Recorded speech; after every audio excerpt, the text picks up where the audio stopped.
প্রবল গণ আন্দোলনের মুখে প্রধানমন্ত্রীর পদ ছেড়ে ভারতে আশ্রয় নেন সাবেক প্রধানমন্ত্রী শেখ হাসিনা। ব্রাহ্মণবাড়িয়ার আশুগঞ্জ আখাউড়া মহাসড়কে আগে থেকেই চলছিল 4 লেনের প্রকল্পের কাজ।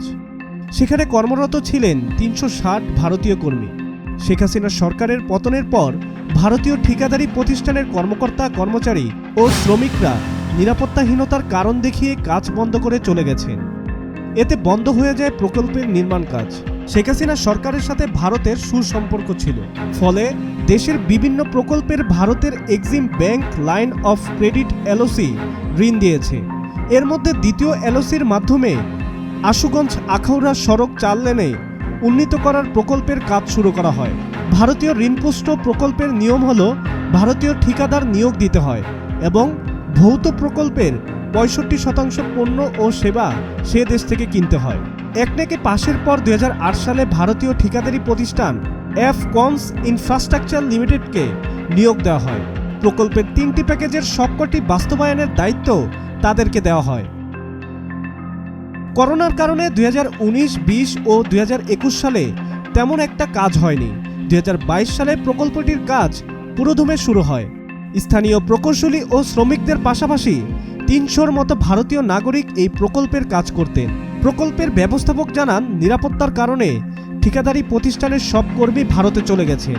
ইতিমধ্যে তাদের সঙ্গে আনুষ্ঠানিক যোগাযোগ হয়েছে।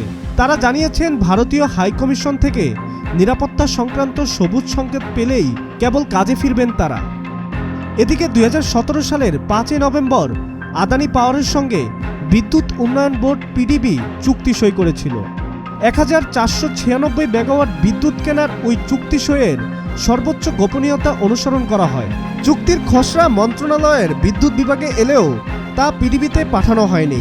ফলে পিডিবির কর্মকর্তারা চুক্তির বিষয়ে আগে থেকেই কিছু জানতেন না। 2022 সালের শেষ দিকে আলোচনায় আসে আদানির চুক্তির বিষয়টি। যদিও ডলার সংকটে আদানির বিল নিয়মিত পরিশোধ করতে পারছে না বাংলাদেশ। এতে বিল পরিশোধে গত মাসে চিঠি দিয়েছে আদানি। ফলে নতুন করে আলোচনায় আসে আদানির চুক্তিটি। বিভিন্ন সূত্র ধরে জানা যায় চুক্তিতে নানা ধরনের শর্ত রয়েছে, যার বেড়াজালে আটকে আছে পিডিবি। চুক্তি বাতিল করলে উল্টো বিপদে পড়তে হবে বাংলাদেশকেই। কারণ আদানির সঙ্গে চুক্তিতে বাংলাদেশের পক্ষে কোনো এক্সিট বাতিলের সুযোগ রাখা হয়নি। যদি আদানি টানা 90 দিন বিদ্যুৎ সরবরাহ বন্ধ রাখে, তবেই বাংলাদেশের পক্ষ থেকে চুক্তি বাতিলের আবেদন করা সম্ভব। তা না হলে বিনা কারণে চুক্তি বাতিল করলে 25 বছর ধরে প্রায় $12 বিলিয়ন ক্যাপাসিটি চার্জ দিতে হবে। এর বাইরে বিদ্যুৎ না কিনেও 25 বছর ধরে উৎপাদন সক্ষমতার 34% বিল পরিশোধ করতে হবে বাংলাদেশকে। এখন আশুগঞ্জ আখাউড়া মহাসড়কের প্রকল্প এবং আদানি পাওয়ারের সঙ্গে বিদ্যুৎ উন্নয়ন বোর্ডের চুক্তি দেশের জন্য মাথা ব্যথার কারণ হয়ে দাঁড়িয়েছে। সাব্বির হাসান, মাছরাঙ্গা টেলিভিশন।